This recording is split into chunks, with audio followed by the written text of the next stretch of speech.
કેમ છો મિત્રો? ટેસ્ટ ઓફ રસોઈમાં તમારું સ્વાગત છે। આજે હું લઈને આવી છું શિયાળાનું ખાસ વસાણું એવી મેથી પાકની રેસીપી। મેથી પાકમાં રહેલી મેથીની કડવાશને દૂર કરી એકદમ પરફેક્ટ માપ સાથે તૈયાર થતો આ મેથી પાક બાળકોથી લઈને ઘરમાં નાના મોટા બધાને ભાવશે। તો ચાલો રેસીપી શરૂ કરીએ। મેથી પાક બનાવવા માટે અહીં મેં 1 કપમાં થોડા ઓછા એટલે કે પોણો કપ જેટલા અને વજનમાં અંદાજે 100 ગ્રામ જેટલા મેથી દાણા લીધા છે। મેથી પાક બનાવવા હંમેશા આ રીતના ઝીણા હોય તેવા જ મેથી દાણાનો ઉપયોગ કરવો, જેમાં કડવાશનું પ્રમાણ સારું એવું હોય છે અને તે સ્વાસ્થ્ય માટે એકદમ ગુણકારી હોય છે। હવે આ મેથી દાણાને આપણે મિક્સર જારમાં પીસી લઈશું। તમે જોઈ શકો છો કે મેથી દાણાને મેં અધકચરા પીસીને તેનો ભૂક્કો તૈયાર કરી લીધો છે।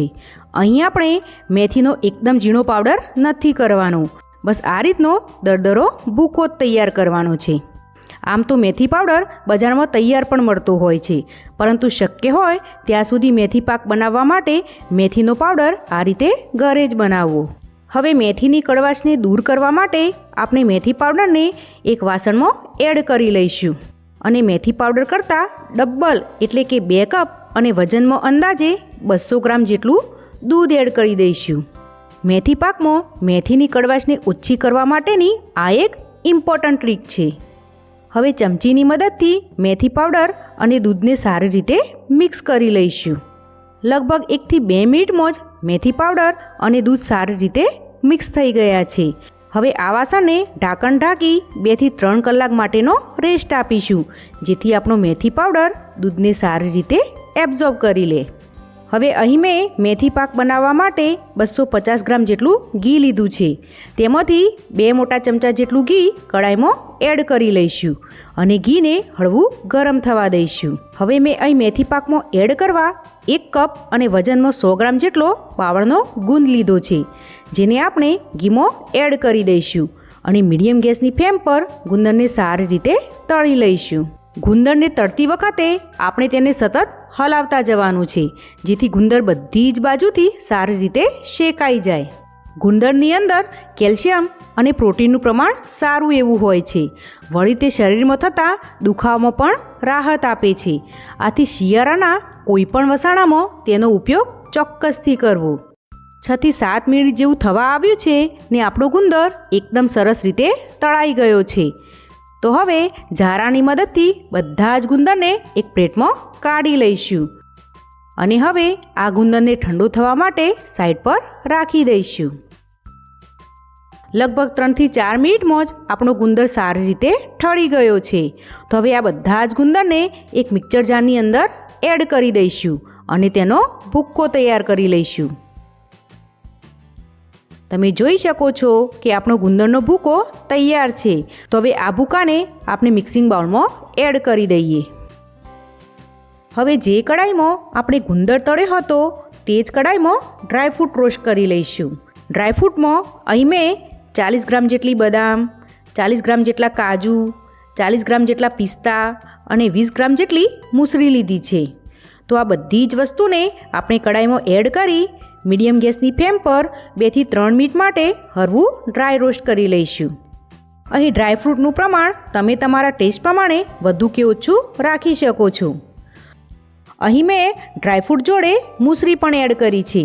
મૂસળી આપણા હાડકાને મજબૂત બનાવતી હોવાથી ઘરના વડીલો અને બાળકો માટે તો તે ખૂબ જ ગુણકારી છે। આપણું ડ્રાયફ્રૂટ સારી રીતે રોસ્ટ થઈ ગયું છે। તો હવે આ બધા ડ્રાયફ્રૂટને આપણે એક ડીશમાં કાઢી લઈશું અને આ ડ્રાયફ્રૂટને ઠંડુ થવા માટે સાઈડ પર રાખી દઈશું। લગભગ 4 થી 5 મિનિટમાં જ આપણું ડ્રાયફ્રૂટ સારી રીતે ઠરી ગયું છે। તો હવે આ બધા જ ડ્રાયફ્રૂટને આપણે મિક્સર જારમાં ઉમેરી દઈશું અને આ મિશ્રણને આપણે રિવર્સ સાઈડ પલ્સ ઉપર ગ્રાઇન્ડ કરી લઈશું, જેથી ડ્રાયફ્રૂટનો અધકચરો ભૂકો તૈયાર થાય। તમે જોઈ શકો છો કે આપણું ડ્રાયફ્રૂટ પીસાઈને તેનો અધકચરો ભૂકો તૈયાર થઈ ગયો છે। તો હવે તેને પણ મિક્સિંગ બાઉલમાં કાઢી દઈએ। હવે જે કડાઈમાં આપણે ડ્રાયફ્રૂટ રોસ્ટ કર્યું હતું તે જ કડાઈમાં આપણે થોડા ખારેકના પીસ રોસ્ટ કરશું। અહીં મેં 40 ગ્રામ જેટલી ખારેકના ઠળિયાનો ભાગ કાઢીને તેના પીસ કરી લીધા છે, જેને કડાઈમાં એડ કરી દઈશું। અહીં ખારેકને રોસ્ટ કરવા આપણે ઘીની જરૂર બિલકુલ નથી. માત્ર મીડિયમ ગેસની ફ્લેમ પર ખારેકને કડાઈમાં સતત હલાવતા જઈ તે એકદમ ડ્રાય થઈ જાય ત્યાં સુધી તેને રોસ્ટ કરી લેવાની છે. ખારેકની અંદર ભેજનું પ્રમાણ હોવાથી તેને રોસ્ટ કરવામાં થોડો વધુ સમય લાગતો હોય છે, જેથી મેં તેને ડ્રાયફ્રૂટ જોડે રોસ્ટ નથી કરી. જો તમે ખારેકને બરોબર રોસ્ટ કર્યા વગર મિક્સર જારમાં પીસશો તો તે મિક્સર જારની અંદર ચોંટી જશે અને તે બરોબર નહીં પીસાય. આથી તેને સારી રીતે રોસ્ટ કરવી ખૂબ જ જરૂરી છે. 10થી 12 મિનિટ જેવું થઈ ગયું છે ને આપણી ખારેક સારી રીતે રોસ્ટ થઈ ગઈ છે.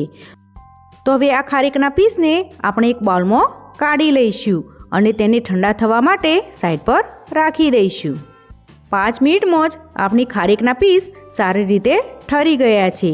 તો હવે આ પીસને મિક્સર જારમાં ઉમેરી દઈશું અને રિવર્સ સાઈડ પલ્સ ઉપર ગ્રાઇન્ડ કરી તેનો દરદરો ભૂકો તૈયાર કરી લઈશું. તમે જોઈ શકો છો કે ખારેક સારી રીતે શેકાયેલી હોવાથી એકદમ આસાનીથી તેનો ભૂકો તૈયાર થઈ ગયો છે.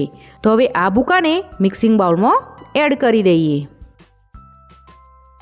અહીં મેં 1 કપ અને વજનમાં 100 ગ્રામ જેટલું કોપરાનું છીણ લીધું છે, જેને કડાઈમાં એડ કરી દઈશું અને સાથે 1 મોટી ચમચી જેટલી મગજતરીના બીજ, 1 મોટી ચમચી જેટલી ખસખસ અને 1 મોટી ચમચી જેટલો અજમો લીધો છે, જેને કડાઈમાં એડ કરી બધી જ વસ્તુને મીડિયમ ગેસની ફ્લેમ પર 3થી 4 મિનિટ માટે રોસ્ટ કરી લઈશું.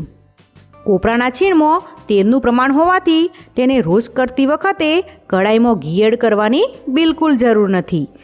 વળી અજમો મેથી પાકમાં એડ કરવાથી મેથી પાક પચવામાં ખૂબ જ હળવો રહે છે અને અજમાનો સ્વાદ મેથી પાકને વધુ ટેસ્ટી બનાવે છે. તો મેથી પાકમાં અજમાનો ઉપયોગ ચોક્કસથી કરજો. 3 મિનિટ જેવું થઈ ગયું છે. તો હવે આ મિશ્રણને આપણે એક ડીશમાં કાઢી લઈએ અને તેને ઠંડુ થવા માટે સાઈડ પર રાખી દઈએ. લગભગ 2 થી 3 મિનિટમાં જ કોપરાના છીણવાળું મિશ્રણ સારી રીતે ઠરી ગયું છે. તો હવે આ મિશ્રણને આપણે મિક્સિંગ બાઉલમાં એડ કરી દઈશું.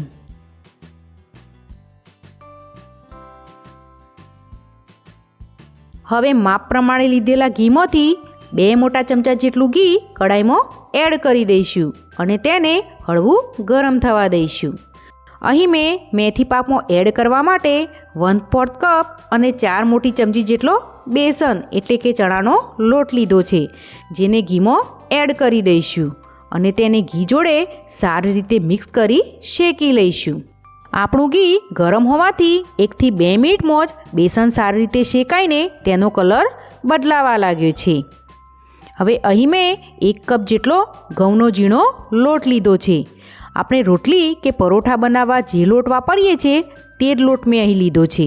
હવે તેને કડાઈમાં એડ કરી દઈશું અને સાથે 1 કપ અડદનો કરકરો લોટ લીધો છે. તેને કડાઈમાં એડ કરી બધા જ લોટને મિક્સ કરતા જઈ શેકી લઈશું. અહીં શરૂઆતમાં તમને મિશ્રણમાં ઘી ઓછું હોય તેવું લાગશે, પરંતુ જેમ જેમ લોટ શેકાતો જશે તેમ તેમ તેમાંથી ઘી છૂટું પડતું જશે. પરંતુ જો તમને ઘી વધુ પડતું ઓછું લાગતું હોય તો તમે ઉપરથી થોડું એક્સ્ટ્રા ઘી એડ કરી શકો છો. હવે આ લોટને આપણે મીડિયમ ગેસની ફ્લેમ પર સતત હલાવતા જઈને શેકી લેવાનો છે. આપણો લોટ જેમ જેમ શેકાશે તેમ તેમ તે હલકો બનતો જશે. લોટનો કલર બદલાય અને તેમાંથી શેકાવાની સરસ સુગંધ આવે ત્યાં સુધી આપણે લોટને શેકી લઈશું. લગભગ 10 થી 15 મિનિટમાં જ આપણો લોટ સારી રીતે શેકાઈને એકદમ હલકો બની ગયો છે અને તેનો કલર બદલાઈને તેમાંથી લોટ શેકાવાની સરસ સુગંધ પણ આવવા લાગી છે. તો હવે આ લોટને આપણે એક વાસણમાં કાઢી લઈશું અને લોટને ઠંડો થવા માટે સાઈડ પર રાખી દઈશું. 10 મિનિટ જેવું થવા આવ્યું છે ને આપણો લોટ સારી રીતે ઠરી ગયો છે. તો હવે આ લોટને પણ મિક્સિંગ બાઉલમાં ટ્રાન્સફર કરી લઈએ અને આ બધી જ વસ્તુને એકવાર સારી રીતે મિક્સ કરી લઈશું. બધી જ વસ્તુ સારી રીતે મિક્સ થઈ ગઈ છે. તો હવે આપણે પલાળેલા મેથીના પાવડરને જોઈ લઈએ. તમે જોઈ શકો છો કે આપણો મેથીનો પાવડર 3 કલાકમાં દૂધમાં સારી રીતે પલળીને ફૂલી ગયો છે અને બધું જ દૂધ મેથી પાવડરમાં એબ્ઝોર્બ થઈ ગયું છે. તો હવે આ પલાળેલા મેથી પાવડરમાંથી કડવાશ દૂર કરવા માટે આપણે તેને શેકી લઈશું. તો હવે માપ પ્રમાણે લીધેલા ઘીમાંથી 1 થી 1.5 મોટા ચમચા જેટલું ઘી આપણે કડાઈમાં એડ કરી દઈશું અને પલાળેલા બધા જ મેથી પાવડરને આપણે તેમાં એડ કરી દઈશું અને તેને મીડિયમ ગેસની ફ્લેમ પર સતત હલાવતા જઈને શેકી લઈશું. મેથીની તાસીર ગરમ હોવાથી શિયાળામાં મેથી પાક ખાવાથી શરીરમાં થતા કફ અને વાયુને તે અટકાવે છે. વળી શરીરમાં થતા દુખાવામાં રાહત આપે છે ને સાથે સાથે રોગપ્રતિકારક શક્તિમાં પણ વધારો કરે છે. 7 થી 8 મિનિટમાં જ આપણી મેથી સારી રીતે રોસ્ટ થઈને તેમાંથી ઘી છૂટું પડવા લાગ્યું છે અને તેનો કલર પણ બદલાઈને પહેલાં કરતાં થોડો ડાર્ક થઈ ગયો છે. તો હવે આ મિશ્રણને આપણે એક વાસણમાં કાઢી લઈશું અને તેને ઠંડુ થવા માટે સાઈડ પર રાખી દઈશું. 10 થી 15 મિનિટમાં જ આપણો રોસ્ટ કરેલો મેથી પાવડર સારી રીતે ઠરી ગયો છે. તો હવે તેને પણ મિક્સિંગ બાઉલમાં એડ કરી દઈએ અને બધી જ વસ્તુ જોડે શેકેલા મેથી પાવડરને સારી રીતે મિક્સ કરી લઈએ. બધી જ વસ્તુ મિક્સ થઈને આપણું મિશ્રણ મેથી પાક બનાવવા માટે એકદમ રેડી થઈ ગયું છે. આ મિશ્રણમાં એડ કરેલી બધી જ વસ્તુ આપણે રોસ્ટ કરેલી હોવાથી તમે તેને એરટાઇટ ડબ્બામાં ભરીને સ્ટોર કરીને પણ રાખી શકો છો અને પછી જ્યારે પણ મેથી પાક ખાવાનું મન થાય ત્યારે ગોળનો પાયો કરી ફટાફટ મેથી પાક બનાવી શકો છો. હવે મેથી પાક બનાવવા માટે આપણે ગોળને મેલ્ટ કરવા કડાઈમાં 1 ચમચી જેટલું ઘી એડ કરશું અને તેમાં 2 કપ અને વજનમાં 400 ગ્રામ જેટલો ગોળ એડ કરશું. અહીં ગોળ જલ્દીથી મેલ્ટ થાય તે માટે મેં તેના ઝીણા પીસ કરીને લીધા છે. તમે ગોળને છીણીને તેનો પણ ઉપયોગ કરી શકો છો.